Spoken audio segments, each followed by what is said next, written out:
bombed and why? Hopefully this will Hi there. hopefully this will maybe shed some light on the America bad sentiment that people love complaining about. Let's take a look at every place the US has bombed. Well, almost every place. For all their talk about human rights, freedom, and democracy, the true colors of the US come out in their aerial bombardment campaigns, which are surprisingly carried out only to suit the interests of capital and foreign policy beneficial to it. Let's start. During the Vietnam War from 1965 to 1973, the United States engaged in a cruel and unnecessary bombing campaign in Cambodia. These terror bombings were justified by claiming to be aimed at disrupting North Vietnamese supply routes along the Ho Chi Minh Trail, a logistical line used by the Vietnamese people to resist American aggression. The impact of these operations stretched far beyond military objectives, ravaging civilian populations and contributing to widespread misery. The volume of bombs dropped over Cambodia was extraordinary. From the start of Operation Breakfast in March of 1969 to its conclusion in May 1970, a total of 539,000 tons of bombs were deployed. Notably, nearly half of this amount, 257,000 tons, was dropped in the last 6 months of the campaign, from February to August 1973, surpassing the 160,000 tons dropped on Japan throughout World War II. B-52 bombers were flying daily, at peak 81 sorties over Cambodia, which was higher than the maximum daily sorties over Vietnam. One notable incident that illustrates the lack of care about the human cost of these bombings occurred on August 7, 1973, when a B-52 strike mistakenly hit the Cambodian town of Nha Long due to a navigation error, killing 137 people and wounding 268. The total number of people killed directly or indirectly by these bombings is difficult to quantify, but is estimated to be between 50 and 150,000. The intensive bombing campaigns in Cambodia led to widespread displacement, forcing many to flee their homes and sparking a major refugee crisis that disrupted social and economic structures. The bombings absolutely devastated crucial infrastructure such as agricultural markets, water resources, severely damaging the economy and escalating poverty among survivors.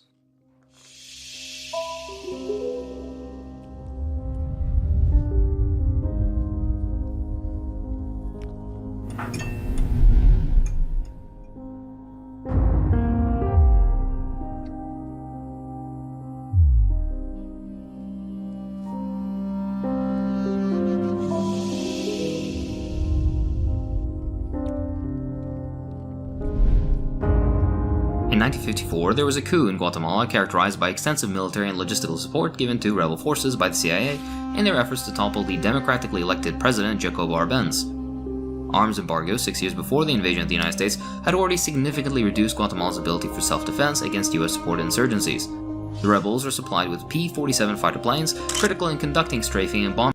You gotta at least let people read. Dude, you have to literally be the most stupid person I've ever encountered if you think I'm gonna fucking pause in silence and let people read. Just go watch the video on your own, jackass. The fuck's wrong with you? Bombing missions against major targets across Guatemala. These airplanes bombed a number of points, including the National Palace and a school, with rounds. Like, what do you mean? Like, what the fuck do you mean? Oh, you gotta let people read. Like, no, you didn't even want to read. You just want to act like you do. Go click on the video on your own and watch it on your own damn time. What the fuck? Of 50 caliber machine gun ammunition and 5-pound fragmentation bombs. Starting in May 1954, the CIA began bombing Guatemala, focusing on military installations and strategic infrastructure. Then, on June 18, significant bombing aimed at disabling the Guatemalan military also resulted in significant damage to civilian areas. Additionally, the CIA conducted a psychological warfare campaign, dropping leaflets over Guatemala City and military sites to sow fear and confusion amongst both the military and... Look, I'm sorry for popping off on that one chatter. My tensions are high. This guy said, "Hi, King, can you requesting you turn on closed captions?" That's a perfect way to ask that question. You don't even have to call me a king or anything, obviously. But like, hey, can you please turn on the captions? That's valid. I had forgotten to turn it on. I had actually turned it on before that person asked, but that's a valid way to ask a question. The other person literally is like, I want to read, at least pause it so I can read it. It's like, dude, shut the fuck up. What do you mean? Treat me like a human being, just as I do to you. Like, what's happening? I'm always trying to have a conversation. You don't have to call me king or whatever. I'm just saying, like, there's a right way to deal with it and a wrong way to deal with it. And civilian population. Parallel with military operations, the US undertook an organized disinformation campaign to shape international and local opinion on the character of the conflict. The US ambassador to Guatemala was an active player, dismissing the actual levels of the attacks to international observers and even denying American involvement. The State Department categorically denied any role for the United States in a conflict, framing it instead as a domestic uprising rather than an externally, read CIA, orchestrated coup. The psychological impact of bombing and the presence of foreign aircraft overhead resulted in widespread fear among civilians, forcing many to flee their homes to escape potential danger zones. This resulted in internal displacement and chaos within communities. Concurrently, the bombing disrupted daily life and economic activities. Damage to key infrastructure and the constant threat of attacks led to a breakdown in normal life, with civilians struggling to access basic services and maintain their livelihoods.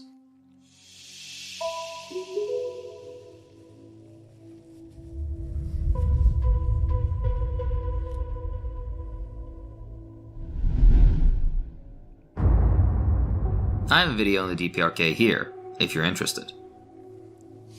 During the Korean War in the early 50s, the US Air Force executed one of the most intense and immoral bombing campaigns in history, which... I hear they eat hamburgers every day there. DPRK, also known as Better Korea, also known as Best Korea, also known as Popular Korea, also known as the Democratic People's Republic of Korea, a beautiful a beautiful la-la land of many different of many different varieties where they eat hamburgers every day. That's one of my favorite left book takes, honestly. Like, on my own intellectual journey, when I personally, I think that was like the point where I was like, okay, I think I've moved too far to the left. Like, that was definitely the moment when I was like, I feel like I'm in uncharted waters here, where it's like, all right, you know what? This is a little ridiculous. Okay, we're gonna stop. Like, for the record, they might be eating hamburgers all the time in Korea. They probably are at this point, especially. It's just so funny to like say that they are literally eating it for every meal. Like, they're eating hamburgers nonstop all the time, every single meal, and it's awesome. Like, as though eating a hamburger is supposed to be like the peak of development. Left book, you are literally a fossil, man. Yeah, suck my dick, okay? But it is true, I am old. It's such a funny American take to suspect, this is what I mean when I say, like, capitalist indoctrination is so goddamn powerful. Like, neoliberalism is such a powerful hegemonic superstructure that, like, Americans who want to defend North Korea to other Americans who are literally at the peak of like leftist thought, right? They still utilize American terminology of development when talking about the Democratic People's Republic of Korea. That is unironically how brain broken we are.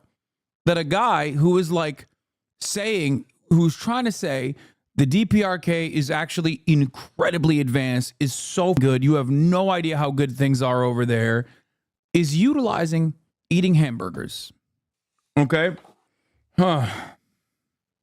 Started North Korean civilian and military infrastructure, trade routes, and logistical support from DPRK allies and large population centers. No, it's not. No. This is not a joke. You're wrong. What I'm saying is not a joke at all. It literally is like, come on, dude. There's so many like commie newspapers that people write where they write articles about, like, I mean, most of them are trots, but there are there's so many blogs, I guess, not like technically newspapers or pamphlets that people write where they're like, writing all these takes. The extent and ferocity of the bombing was unprecedented, with the US dropping approximately 635,000 tons of bombs, including 32,000 tons of napalm. This massive aerial bombardment far exceeded the tonnage dropped during World War II in the Pacific Theater. Major cities, including Pyongyang, faced severe devastation, with Pyongyang being over 75% destroyed. The city was so devastated that American bombing was halted as, and I quote, there was no longer any worthy targets. By the end of the US bombing campaign, US bombers had difficulty finding anything left to even bomb, either returning to base with their munitions. I think one of the wildest parts about this story that is rarely ever told is like what America did in South Korea and how damaging the South Korean military dictatorship was for literally centuries until they finally were able to figure that shit out. And even though now the country is basically 6 chaeballs in a suit and basically operating in the same military dictatorship attitude, it's just that like now they have at least aesthetically changed it. Or did I say centuries? I meant decades. Sorry. The fuck am I saying? Centuries. Obviously decades. They have not been around for as long as like a South Korea, North Korea distinction. It's crazy. What we did to South Korea is unimaginable. What we did to North Korea is what he's talking about here, which is really fucked up. Okay? I mean, genocidal. The dude leading the helm basically was like, we have to use a nuke. Please, I will come. If you don't let me use a nuke, I will kill myself. This is my own personal Holocaust. If you don't let me use a nuke on North Korea. Yes, Douglas MacArthur. He was like, please let me nuke it. Please let me nuke it. MacArthur wanted to go to China after too. Yeah, I mean, he was so horned up. Turkey helped though. Korea, yes, that is correct. Turkey as a NATO nation was also, you're absolutely right, involved in these bombing campaigns. That's correct. That's true. One of my buddies from college was a Marine vet. Love him. I mean, he's one of the biggest anti-imperialists. He was actually one of the first former military anti-imperialists I ever met. His grandpa was also a Marine. I remember spending Thanksgiving with their family one time, and he was like talking to me about how he fought in Korea, and he fought alongside Turkish soldiers in Korea. Still attached, or by releasing their bombs into the sea instead. Other urban areas like Hamhung, Hungnam, and Sinanju experienced similar levels of destruction, with estimates of 80 to 95% destruction in some cities. The bombing campaign destroyed almost every substantial building in North Korea. U.S. Major General William F. Dean stated that the majority of North Korean cities and villages he saw were either rubble or snow-covered wasteland. Dean Rusk, the U.S. State Department official who headed East Asian affairs, said that America had bombed everything that moved in North Korea, every brick standing on top of another. Practically all of society that still lived was forced to exist underground to avoid being bombed, including factories, schools, hospitals, and government offices. The indiscriminate nature of these bombing campaigns, designed to demoralize the North Korean populace and disintegrate societal structures, led to loss of life in the millions, over 20% of the Korean population at the time. For the crime of what? Why did we even do this in Korea? For the crime of existing above the 38th parallel, a distinction that we created, and also being socialist, or being like at least aligned with the USSR. For being too popular while also simultaneously aligning with the USSR. That really is the point. Now, obviously, the Hermit Kingdom or whatever, and what it has become, especially after the dissolution of the USSR, is very different than what North Korea used to look like, even after the bombing campaign, or that the origination of like the DPRK and the movement was infinitely more popular. It was actually still popular in South Korea, even after all of this shit. And that's precisely the reason why I said the untold amount of violence that the Korean military dictatorship subjected other South Koreans to at the behest of the United States of America is unimaginable. They wiped out entire islands worth of populations. They literally unjustly prosecuted, jailed, tortured, raped, and killed a shit ton. Remember the Jakarta method and how we talked about Jakarta? How what they did to like anyone that they considered to be a socialist or socialist adjacent or someone who is, I don't know, champion of reproductive rights or gay or whatever like they did that in South Korea, a often forgotten part of American history. Jeju Massacre, Jeju Island. And it is crazy that we just don't really even consider that. We just look at Korean development now and look at the DPRK now and we go, look at how shitty they are and look at how wonderful South Korea is, which it is. It's true. South Korea, in comparison to North Korea, is infinitely better off. That's what happens when you're aligned with America. That's what happens when you kill a shit ton of socialist and communist sentiment and create this capitalist dystopia.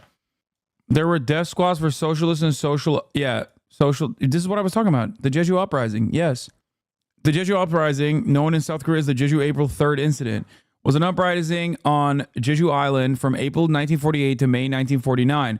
A year prior to his start, residents of Jeju began protesting elections scheduled by the UN Temporary Commission of Korea to be held in the United States-occupied half of Korea, which they believe would entrench the division in the country.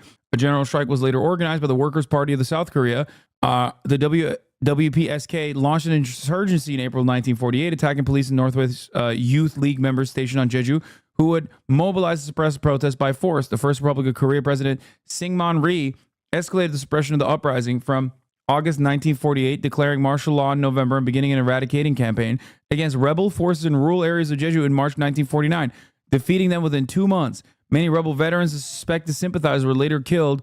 Upon the outbreak of the Korean War in June 1950, and the existence of the Jeju Uprising was officially censored and repressed in South Korea for several decades. The Jeju Uprising was notable for its extreme violence. Between 14,000 and 30,000 people killed, 10% of Jeju's population were killed, and 40,000 fled to Japan. Atrocities and war crimes were committed by both sides. But historians have noted the methods used by the South Korean government to suppress protests and rebels were especially cruel, with violence against civilians by pro-government forces contributing to the Yosu Sucheon rebellion in South Jeolla during the conflict. Some historians and scholars, including military historian Alan R. Millett, regard the Jeju Uprising as the true beginning of the Korean War. After Imperial Japan surrendered to Allied forces on August 15, 1945, the 35-year Japanese occupation of Korea finally came to an end.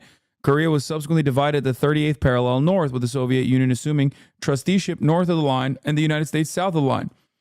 In September 1945, Lieutenant General John R. Hodge established a military government to administer the southern region, which included Jeju Island. I don't know what the WikiWand is, by the way. I've never seen it before. Due to the lack of... they established a military government to administer the southern region, which included Jeju Island. In 1945, U.S. representatives met with those from the Soviet Union and United Kingdom to work out a joint trusteeship. Due to lack of consensus, however, the U.S. took the Korean question to the United Nations for further deliberation. On November 14, 1947, the United Nations General Assembly passed UN Resolution 112, calling for a general election on May 10th under UNTCOK supervision. Fearing it would lose influence over the northern half of Korea if it complied, the Soviet Union rejected the UN resolution and denied UNTCOK for access to northern Korea. UNTCOK nevertheless went through with the elections, albeit in the southern half of the country only. The Soviet Union responded to these elections in the south with an election of its own in the north on August 25th, 1948. And then, of course, there were demonstrations. WikiWand uses AI summaries as not just the skin. Oh. The difference, of course, is that when the U.S. does genocide in North Korea, it's the U.S. doing it, so we don't call it that because we're the guys that do that and are allowed to do that.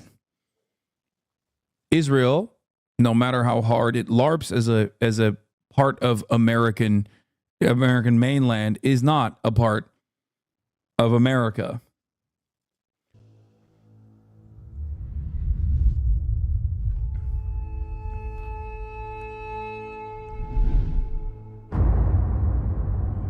Three days after the 9/11 attacks, US Congress authorized a military response targeting Afghanistan. This led to the fall of the Taliban in November 2001. By April of 2002, there were 7,000 US troops in the country, as many had returned home, with Bush giving a speech at the Virginia Military Institute that same month exposing his true vision for Afghanistan, which shifted from so-called counterterrorism to nation-building and social engineering. Hell yeah, baby. US officials, like Secretary of Defense Rumsfeld, were very concerned about the lack of a clear exit strategy and potential for a prolonged catastrophe like in Vietnam. In November 2001, the US began bombing campaigns in Kunduz to target Taliban forces, including foreign fighters, aiming to dismantle their military capabilities but causing considerable destruction in the process. The following Obama also famously continued on with this tradition by rebuilding Kunduz. He even built a hospital there. Look up Obama Kunduz Hospital, and you will find out that Obama was doing stuff there as well. month, the focus shifted to Tora Bora, where extensive airstrikes were carried out on suspected hideouts of Osama bin Laden and his followers, leading to destruction of numerous caves and bunkers.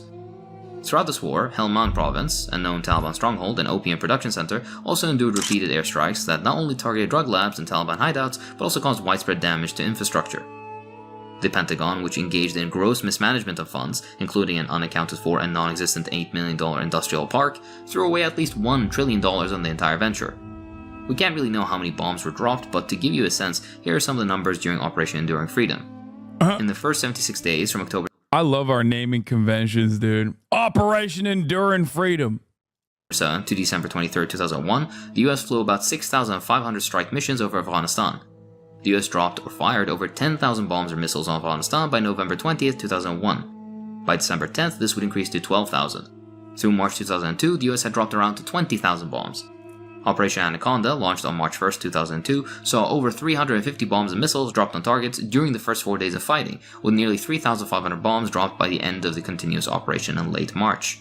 By the end of November 2001, the Air Force had flown more than 600 sorties. Okay, I want to say something here, but like, I know that we spent $1 trillion. Well, I think it's 6 to be exact, but overall in the global war on terror. But have you considered that the CIA needed additional resources, and obviously they couldn't just keep taking money from the Pentagon directly and had to participate in the heroin trade somehow? To Europe only, mind you, never to America. Afghan opium never made its way to the United States of America. That was all Chinese fentanyl by way of Mexico. Weirdly enough, I don't know how. Maybe it's just too far. Well, I guess China is even further than Afghanistan when you think about it, but it's too far. It just couldn't make its way to America, that opium. About 4,700 tons of munitions were dropped by just B-1 and B-52 bombers. Misguided or misidentified strikes, which happened often, contributed to significant civilian loss, escalating insecurity and terror. Beyond immediate human costs, airstrikes often damaged or destroyed homes, schools, healthcare facilities, and crucial water infrastructure. This extensive destruction displaced communities and drastically reduced access to essential services, exacerbating humanitarian crises. The constant threat of airstrikes created a pervasive atmosphere of fear and trauma, particularly impacting the psychological well-being of civilians, most especially children. Many families fled their homes, becoming internally displaced persons facing dire conditions. Moreover, the destruction of infrastructure and agricultural land disrupted. One other phenomenal achievement for Operation Enduring Freedom.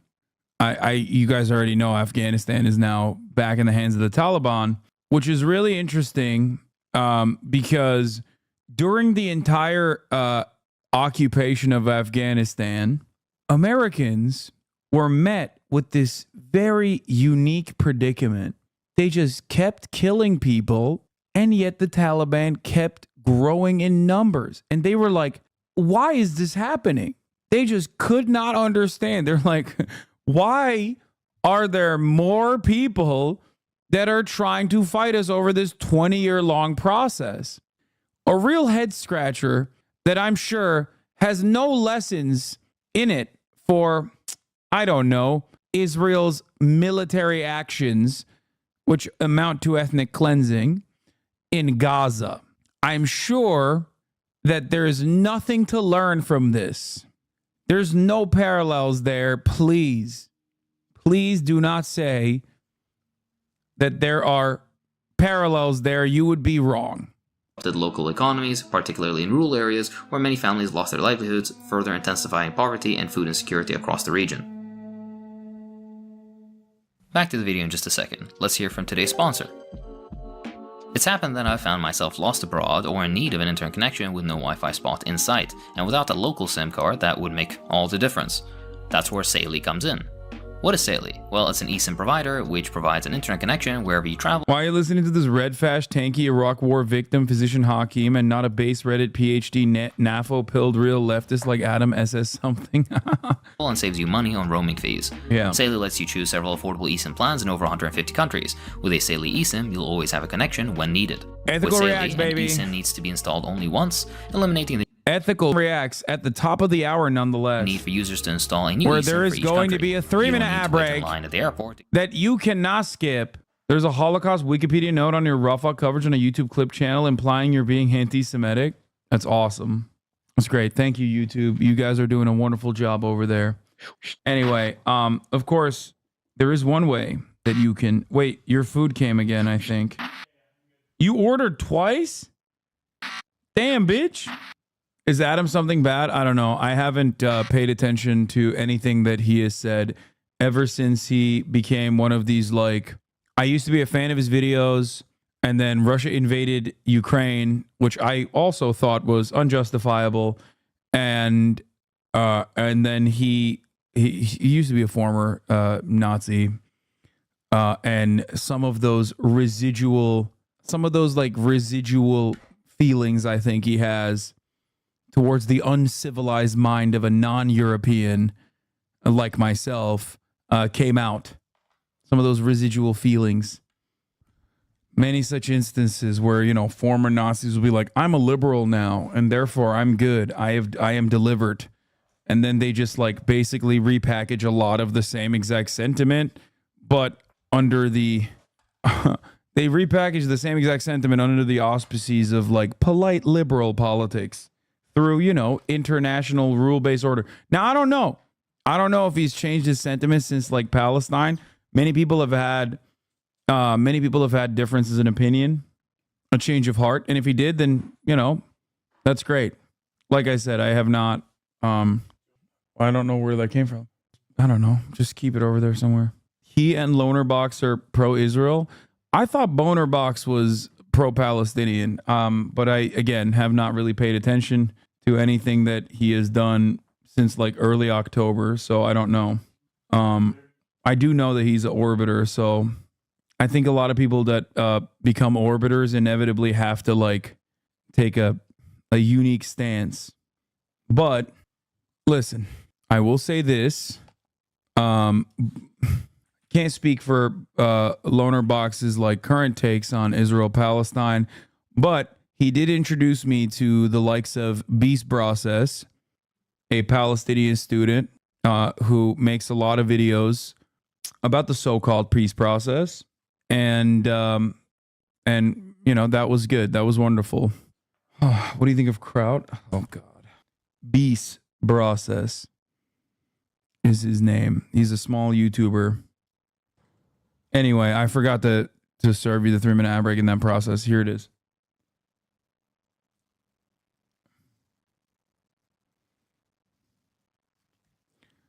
On the Saley app, install the eSIM and activate your plan.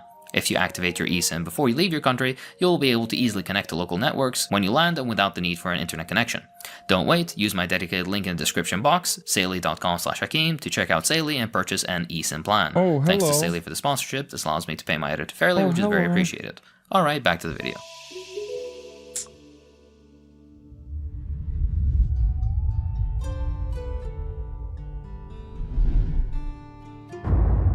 The NATO bombing campaign against Yugoslavia in 1999, known as Operation Allied Force, only lasted 78 days, from March 24th to June 10th, 1999. The justification given by NATO was to halt and reverse human rights abuses against Kosovo seeking independence from Serbia, and the brutal crackdown by Serbian forces under Slobodan Milosevic.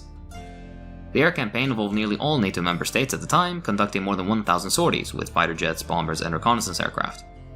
On April 12, 1999, NATO missiles struck a passenger train on a bridge near Gredlice, causing civilian casualties in what's marked as a severe misjudgment of the campaign. Weeks later, on May 1st, a NATO bomb hit a bridge in Ljubljana just as a bus was crossing, resulting in significant civilian loss. Then on May 7th, an attack with cluster bombs on a market in Niš led to more civilian deaths and injuries, underscoring the harsh realities of the conflict. By the way, I just want to point out something, and before people say like, oh dude, this was like super cool intervention. If America did this to Israel right now, I would also consider it to be up. Both are genocides, for the record. Spending $3 billion on approximately 28,000 high-explosive munitions, the exact number and types of bombs used remain classified. But NATO primarily used so-called precision-guided weapons, despite which the use of didn't prevent several civilian targets being hit as well as the Chinese embassy being struck. Estimated civilian deaths from NATO airstrikes range from 488 to 527. But to be fair, for America, it's like, they're kind of one note. There's no way that they can, there's no way to handle it other than just like blowing shit up.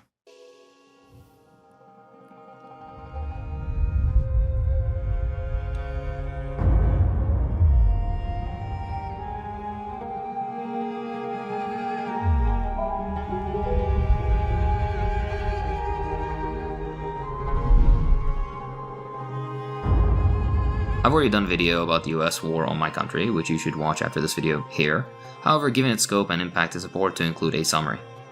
It seemed like the right oh, exactly, but it would be holding a consistent line if they did blow shit up. Okay, to be fair, the people that they were blowing shit up were killing Muslims, which we ended up doing a lot more of, okay? So it's not like, it was more like only we get to kill Muslims. The fuck are you doing? You don't get to do a Muslim genocide. Are you insane? That's our thing. Get the fuck out of here. Iraq was illegally invaded by the US in 2003 on dubious pretext of having WMDs, using wildly disproportionate violence. Aside from the lack of WMDs found, the main public objective was the overthrow of Saddam Hussein, while the reality was the penetration of Iraqi markets by Western capital, the privatization of Iraqi oil and other natural resources, and the dismantling of Iraq's ability to threaten the existence of Israel. The war resulted in numerous bloodbaths, millions of people being displaced, and extensive number of dead and injured. Estimates are difficult to nail down, but the direct military conflict resulted in over 500,000 dead, and the reverberations of the war pushed that number easily into the millions. Infrastructure and cultural sites intrinsic to humanity were severely damaged, including unique historical artifacts, aside from the ones that all the Americans stole. Oil production, the backbone of the economy, fell from 2.5 million barrels daily before the war to around 2 million by the end of 2003. The fiscal implications of the war left a significant imprint on the US economy. The cost of it, which included all the wasteful spending by the Pentagon, put the figure near $14 trillion. The US brought an overwhelming amount of force to bear on Iraq, and here are just some of the stats on screen. This is of course not mentioning the American use of depleted uranium munitions, which to this day result in pediatric cancers and child malformations. What would this guy know? Adam something is pro-Palestine for your information. Okay, that's good. That's why I said I don't know what his new takes are. Maybe it was like a European fear of the Russian invasion that caused him to have a lapse in judgment, and now he's like normal and isn't saying stuff like a tactical nuke is not that big of a deal. Nuclear annihilation is like, all right. US bombings have left deep marks on civilian life, causing direct casualties, destroying infrastructure, and sparking ongoing health problems due to environmental contamination. These strikes frequently demolished homes, schools, and hospitals, severely disrupting everyday activities and access to crucial services. Like every other place mentioned already, the bombing triggered widespread displacement, with millions forced to leave their homes, which of course adds to local and regional turmoil. The environmental impact is often profound, contaminating water sources and farmland, effects that can linger on for decades. The perfect example is that leukemia rates have skyrocketed following the US invasion and bombing of my country, of course, as a result of the aforementioned depleted uranium munitions.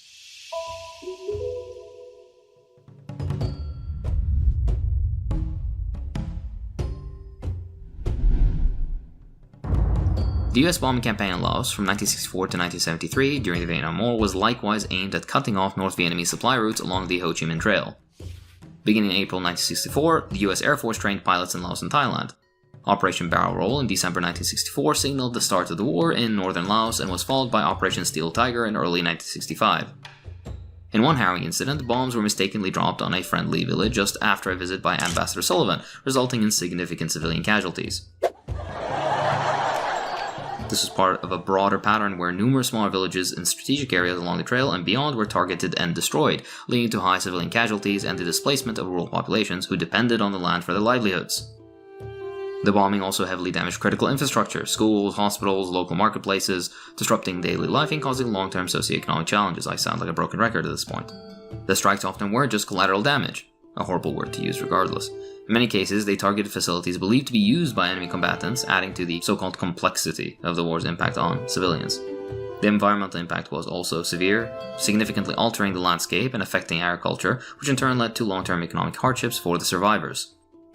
These sustained bombings deeply affected the social fabric and health of the Laotian people, leaving scars that persist decades later. The bombing loss was unprecedented in scale. Over 2 billion kilograms of bombs dropped, over 1,000 per inhabitant, consisted of over 580,000 bombing missions, equating to a raid every 8 minutes, 24 hours a day for 9 years. Additionally, to further illustrate the massive amount of munitions used, of all the bombs dropped, approximately 270 million were specifically cluster bombs, which release so-called sub-munitions, with about 30% failing to explode on impact. As of writing, Laos is the world's most heavily bombed country per capita. However, this could be soon eclipsed by the actions of the illegal settler colonial nation in Palestine. In addition to the nightmarish immediate effects of the bombing, the cost of the bombing was also substantial, with daily expenditures reaching about $17 million in 1962 dollars, which is around $176 million today. In addition to the numerous civilian casualties during the operation, unexploded ordnance have continued to take lives long after the cessation of hostilities.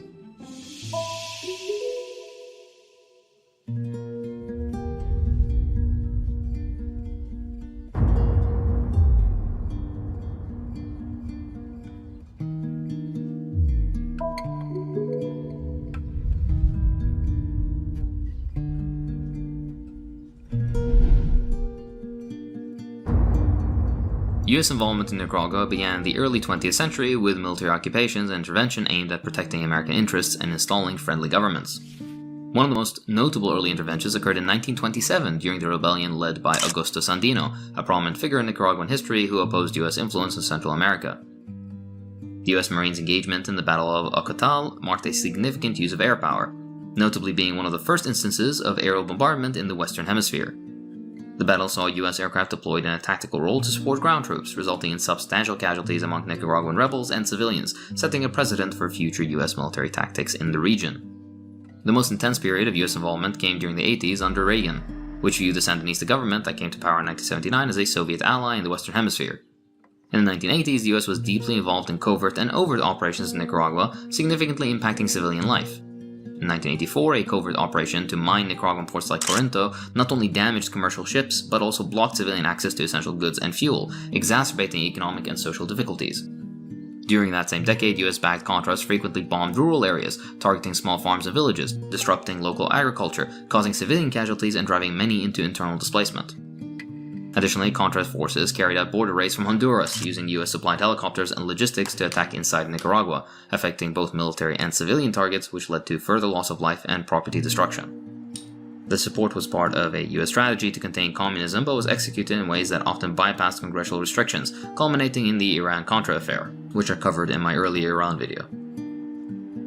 US actions in Nicaragua were met with significant criticism, and the International Court of Justice ruled in 1986 that the US had violated international law by funding the Contras. The US sponsored and stoked conflict affected 50,000 people, over 20,000 of which were deaths. Guys, we're a nation of rules. We're a nation of rules and democracy, which is why every single person that was involved in the Iran-Contra affair was prosecuted and went to prison and never got, they never ended up taking any kind of role in the American government ever again. And certainly were not promoted and rewarded for their actions and defended mercilessly and endlessly. And then the people that defended them also got promoted. Widespread damage to infrastructure and agriculture intensified economic deprivation and forced a mass displacement of around 250,000 people, deeply impacting social stability and increasing dependence on international aid.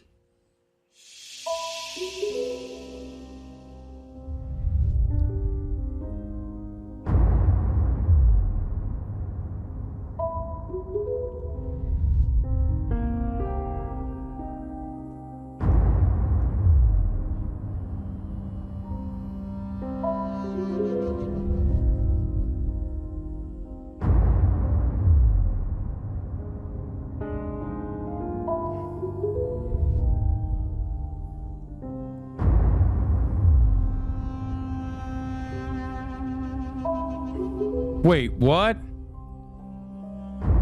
Hold on, what? Biden nominates controversial former Trump appointee to the Public Diplomacy Commission, the Honorable Elliott Abrams. Wait, Elliott Abrams? The Republican insider's long history in foreign policy is marked by a 1991 guilty plea for withholding information about the Iran-Contra affair that earned him 2 misdemeanor counts, 2 years probation, and 100 hours of community service. Those crimes were later pardoned by President George H.W. What? What? No. Wait a minute. Wait a minute. What? What? Guys, I know this already. I'm memeing. Jesus Christ. This is literally what I was talking about. The f***'s wrong with you? There's people in there being like, check the date. Check the date. Is this recent? Like, no, dude. It's not. It's last year. This was the joke that I was making about what we do with our war criminals. In August 1998, the US conducted airstrikes in Sudan as part of its global counterterrorism strategy before the so-called War on Terror. The primary target of the airstrikes was the El Shifa pharmaceutical plant in Khartoum, which produced over half of all medicine for Sudan. The US justified the attack under Article 51 of the United Nations Charter, citing the right to self-defense. How a Sudanese medical factory could harm the US is explained through the ridiculous claim that Sudan was producing VX nerve gas precursors at the facility, supposedly linked to Osama bin Laden's terror network. Oh yeah. This intelligence was later questioned, and there is zero evidence to substantiate American claims. On August 20th, 1998, the United States launched 75 cruise missiles targeting Sam Harris, everyone's favorite brilliant objective, neutral Islamophobe, famously defended this in a conversation that he had with Noam Chomsky, a back and forth that they had with Noam Chomsky via email correspondence, where Noam Chomsky absolutely gutted and eviscerated him. Targeting the Shifa plant in Sudan and various training facilities in Afghanistan. Each cruise missile cost between $750,000 and $1 million, and nearly $750 million worth in weapons were fired in the strikes overall. The immediate damage and casualties in Sudan were not clearly known, but easily climbs into many tens of thousands because of the immediate destruction of over half of the medical production capabilities of the African country. That's aside from the hundreds of people who work in the plant. Sudan invited the US to conduct chemical tests at the site for evidence to support its claim that the plant may have been a chemical weapons factory. The US refused the invitation to investigate and never officially apologized for the attacks. The US would subsequently block the Security Council from conducting a fact-finding mission to validate the claims about the chemical Wait, what? weapons production at Shifa.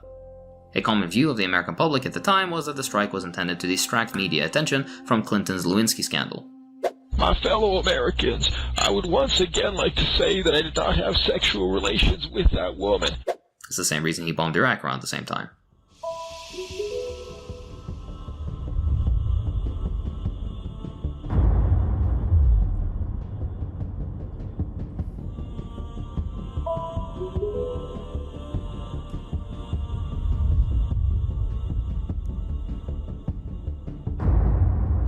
The involvement of the United States in Vietnam spanned from an advisory role in the 1950s to eventually a full-scale invasion that ended by 1975.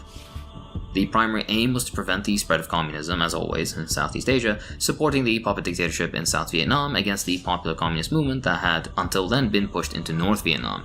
The thing is, like, if socialism was so good, okay, then they wouldn't constantly be in the crosshairs of American imperialism. You know what I mean? Like, why socialism so good when we have to keep doing genocide to stop it? Okay? You know what I mean? Like, if socialism's so good, then America no do genocide, right? That's how it works. No, I don't mean bad. I mean socialism not good. I'm saying socialism bad. Socialism is bad, and that's precisely why we have to do genocide to stop it all the time. Look what you made me do, okay? Look what you made me do. You did bad by being socialist. The US Air Force executed possibly the most intensive bombing campaign in military history during the Vietnam War. Notably, operations such as Rolling Thunder, Linebacker 1 and 2 involved massive aerial bombardments intended to cripple North Vietnam's capacity to sustain. I know you're joking, but that's a take my liberal poli-sci friend actually has. No, literally, yeah. Its military forces and support the Viet Cong in the south. On March 17, 1965, an airstrike targeting hostile fire in Man Quang village killed 45 people, including 37 school children. 2 years later, on March 2, 1967, bombs ravaged the village of Lang Vei in Quang Tri province, a region hardly spared from bombings, leaving at least 100 civilians dead and another 175 injured. Additionally, in the An Lao Valley, over half the village huts were destroyed and rice fields were devastated by bomb craters, leaving the villagers in severe hardship, a grim snapshot of the war's brutal impact on civilian areas. Over the course of all of these and other operations, the US dropped approximately 640,000 tons of bombs, targeting transportation lines, industrial bases, civilian centers, and air defenses. US military strategy in Vietnam included the use of chemical weapons, specifically Agent Orange and defoliants. These chemicals are sprayed over rural landscapes and dense forests to deny cover to enemy forces and to destroy crops that may support them. Over 19 million gallons of defoliants were used, approximately affecting 4.5 million acres of land. The long-term health effects and environmental damage from these chemicals have left a lasting legacy of suffering and ecological disruption in Vietnam. The air campaign and ground operations led to significant civilian casualties and displacement. Estimates of civilian deaths vary widely, with numbers ranging from 65,000 to more than 180,000 directly attributed to aerial bombings alone. The total casualties of the war exceeded 2 million. The destruction of villages, infrastructure, and the displacement of millions of people contributed to a profound humanitarian crisis during and after the conflict, in which the US would begin economically embargoing Vietnam to prevent their reorganization following their... Oh, also, at the time, we also justified this by saying we're fighting a war on Viet Cong terrorists, that the Viet Cong were terrorists. They weren't trying to liberate Vietnam from American imperialism, but were simply terrorists. Mindless socialist terrorists with terror tunnels heroic defeat of American forces. Oddly, Vietnam is the most pro-American country in the world currently. I know. Don't even get me fucking started on that shit, okay? I think it's anti-China sentiment. It's anti-China sentiment. They see America as like as a force against China.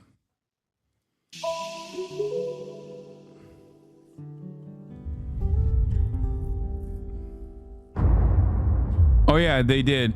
They also said that the student protesters that were pro-Viet Cong were fooled by terrorist propaganda. Yeah, as we covered before.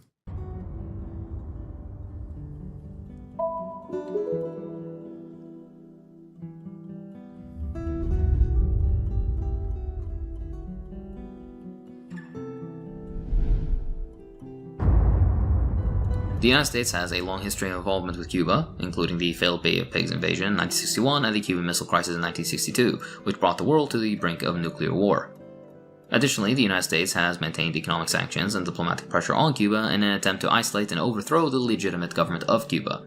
I made a dedicated video on Cuba you can see here.